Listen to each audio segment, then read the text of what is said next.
Welcome to our review, guys, of the MSI Aero GeForce GTX1070 Overclocked Edition. Now you can pick this card up courtesy of our friends at B&H Photo. The link is down below, and it only retails for about $419. Yes, I said only because the performance is equal to a Titan X. Yes, equal to my Titan X, which is kind of sad. But taking a look at this card, what I like about the card is of course, the custom build. In fact, it's also overclocked. Again, just like the 1080, it only uses 8 pins, which is really nice. So power consumption is also low for this card. Now in the front, you've got a DVI port, 3 display ports, and a HDMI 2.0 port, which is nice. So you've got enough connectors for anything you need specifically. But what I like about this card is actually the overall design initially. The design and the blower look, it's nice and simple. I like the black and silver, nothing too crazy. I like that design look from MSI, different from the Founders Edition. And you know, something that's cool that can add to your system here. Now, I wish there was more red just to match my own custom build itself, but here's our custom build. This is Board Prime, where we've got 64 gigabytes of RAM. We're using 2 PCIe SSDs here. This is of course an X99 board.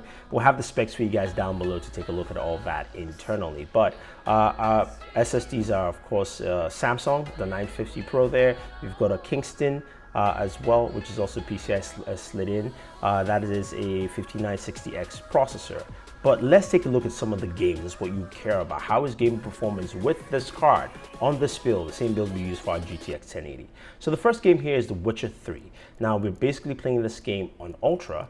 And I just want to show you how it actually performs in Ultra. It's about 36 frames per second. Still is able to push things pretty well. What you will notice, or what you will see if you play this game with this card, is that when you get to, of course, action elements, it might drop down in frame rates. You might get closer to about 30 or so, which is not something you want to do. But again, this is just maxing it out Ultra. Some of you be probably complaining, Thunder E, why are you doing that? Why are we going to Ultra? Well, I just wanted to show you because now I'm going to change that from Ultra, and I'm going to go ahead and put it on high, and I can show you the kind of performance you can get from this card. Again, it is not overclocked yet.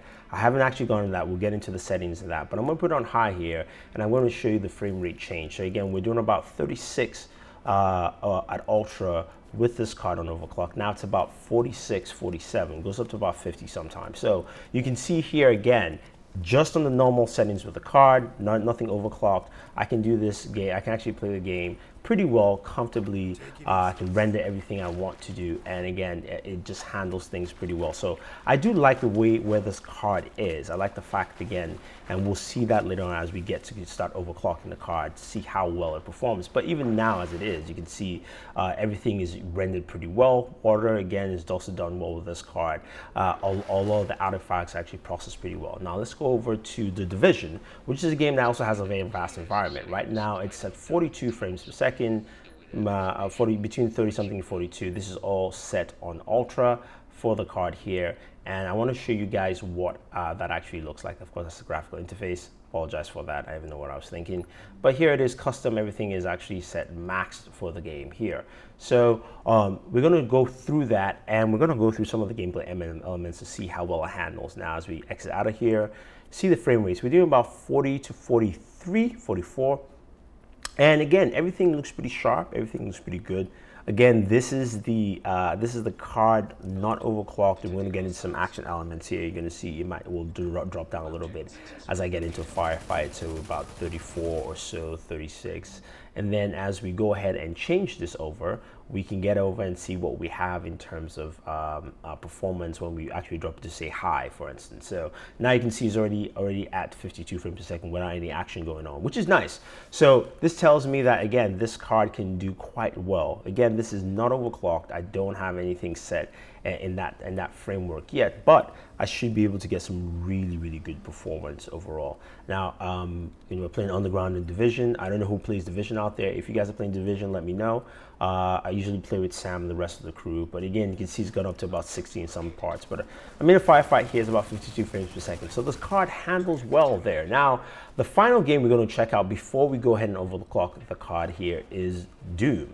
Of course, the latest version of Doom here. As you can see, it says it's at 60 frames per second. The last time when we played Doom was with the GTX1080. We're doing close to, we almost hit like 100 frames per second. Everything is set up. API is Vulkan. Everything is maxed out to the highest. I'm not going to actually go to lower video size. Resolution or video size or anything like that. But you can see here, it's doing 60. It will drop down to a little bit to 50.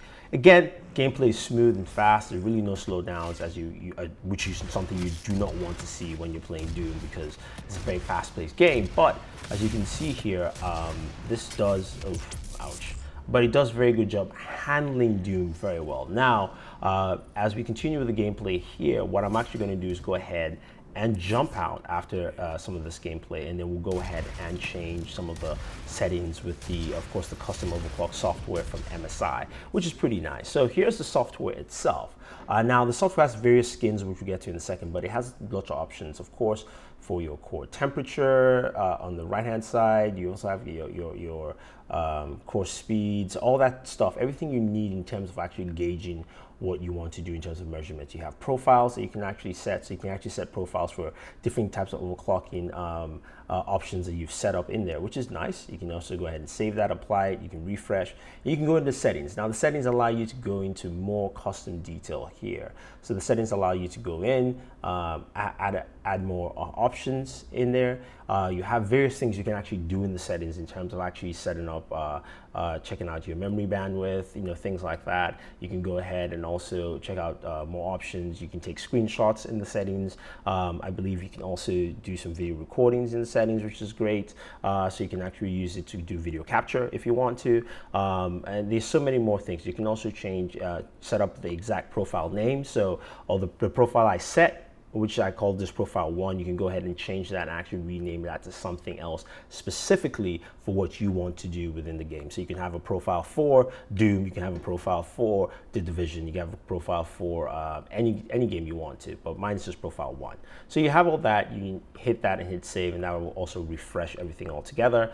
And then the other thing to note with this is that you can go ahead and also change that skin. So some of the skins are different and they give you a very different look altogether. So I can go ahead, swap the skins out and give myself something a different look altogether within the way it looks. So that's pretty nice. So let's go ahead and see some overclocked gameplay of Doom. So looking at Doom here, just checking the settings again, everything is maxed out already. As you can see there in the top right hand corner, it's already doing 76, 78. As we keep playing, you see the frame rate's going to go up. Drop down a little bit to 60. Again, this is just a quick setting that I did on the fly. Nothing crazy in terms of just looking at things properly to customize, but I'm able to get a high frame rate. I'm not dropping below 60 anymore. At some points, I've gone up to about 80 or so frames per second. So you see it's about 77, 78, so 80 frames per second. So you get the idea here. You can really push this card as much as you want. Depends on how much you want to overclock it. I haven't had any issues, especially with cooling. It's run pretty well. The custom blower is good. Again, you have to be very mindful of how you set things up with this card. So I definitely like the MSI Aero GTX1070 overclocked edition card. For $419, solid buy. It's a really good card to pick up, and something, again, if you don't want to spend that kind of money for GTX1080, this is a very good card to pick up, where it will give you close to the same performance as a 1080. You can overclock to match that kind of performance out there, and you're not spending the same kind of money. That's the most important part for any gamer right there. So if you're looking to pick it up, guys, use our link down below. Don't forget to like and share this video. Again, I want to thank our friends at B&H Photos for supplying the card for us to use here. Again, this is a really, really solid card. I like the performance. Don't forget to like and share, as I mentioned. Subscribe to the channel. Check out our brand new channel on Boored, which is all about entertainment. And this is Thunder E saying thank you, and always enjoy your entertainment.